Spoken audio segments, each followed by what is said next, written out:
Bonjour à tous, bienvenue dans cette nouvelle édition de votre journal. La situation reste sous contrôle, mais la vigilance ne doit pas faiblir. C'est le mot d'ordre passé hier à l'occasion du bilan Covid dressé par les autorités sanitaires en Vendée. Ça fait 18 mois maintenant que la pandémie fait partie de notre quotidien. Et si les derniers chiffres départementaux restent en deçà des moyennes régionales et nationales, le taux d'incidence chez les plus de 65 ans remonte significativement au 12 octobre, donc hier. Il atteignait les 61 pour 100 000 habitants. Il tourne plutôt autour de 26 pour la population générale. Le gros dispositif de vaccination est donc mis en sommeil, mais pas démantelé. Écoutez. Pour le moment, on a une baisse d'activité, ce qui est normal puisqu'on arrive à la limite de la vaccination. Mais on a souhaité garder les centres de vaccination ouverts parce que va se profiler la campagne de rappel vaccinal. Aujourd'hui, elle est limitée aux plus de 65 ans, mais on ne sait pas si elle ne va pas être élargie de manière plus importante au reste de la population. Auquel cas, on aurait une activité vaccinale à assurer. Donc on a des centres de vaccination qui restent ouverts, mais en configuration réduite, c'est-à-dire qu'ils sont adaptés. En gros, on peut faire 38 000 injections par semaine sur les vaccinations à plein pot. Et aujourd'hui, on est à 5 000 injections. Aujourd'hui, nous, au-delà du fait qu'on est quand même rassuré sur la situation du département, on recommande toujours de garder un certain nombre de précautions. Le port du masque quand on est en groupe, le lavage des mains, et éviter tous ces éléments qui peuvent propager le virus. Nouvel épisode à présent de notre feuilleton consacré cette semaine à Octobre Rose. Nous allons partir à la rencontre de Janine sur le littoral vendéen. Un parcours compliqué, Janine, semé de rechutes, mais aussi, vous allez le voir, porteur d'espoir. Parmi les aides significatives de Janine, il y a le sport et le soutien de ses proches. Alexia Janet. Voilà quelques mois seulement que Janine a laissé tomber le foulard. Il y a 24 ans, elle se fait dépister un cancer du sein. Une maladie dont elle va avoir du mal à se débarrasser puisque 17 ans après sa première rémission, le cancer récidive. À ce moment-là, elle reprend la chimiothérapie et subit une mastectomie, c'est-à-dire l'ablation du sein. 17 ans après, tu n'y croyais plus avoir de rechute.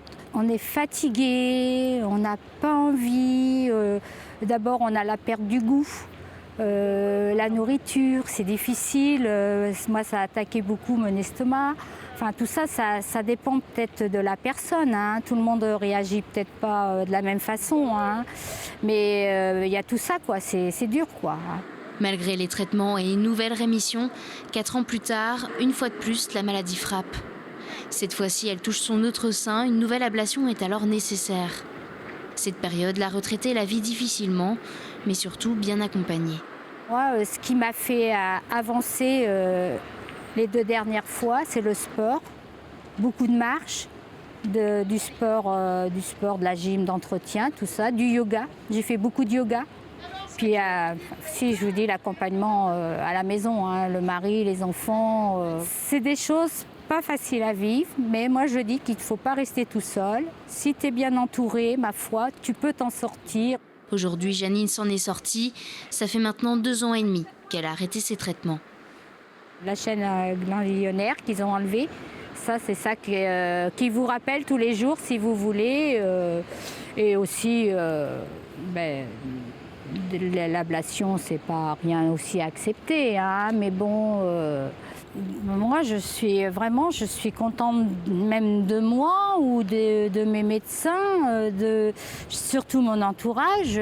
J'ai survécu à tout ça. C'était pas facile, mais peut-être aussi. Moi, je pense que c'est beaucoup ça qui nous fait survivre, quoi. La septuagénaire estime aujourd'hui s'en être sortie grâce au dépistage réalisé suffisamment tôt.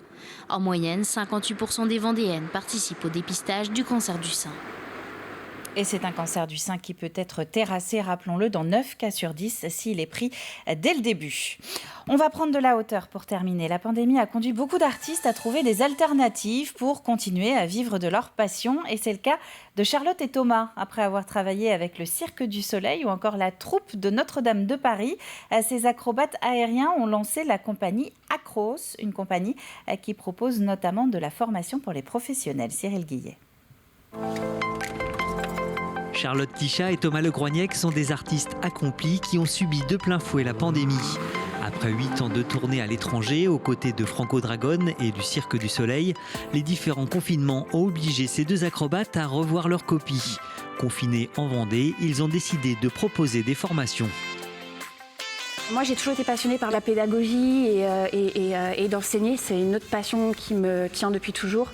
Donc, j'ai été formée à Montréal. J'ai passé un diplôme d'instructeur avec l'École nationale de Montréal.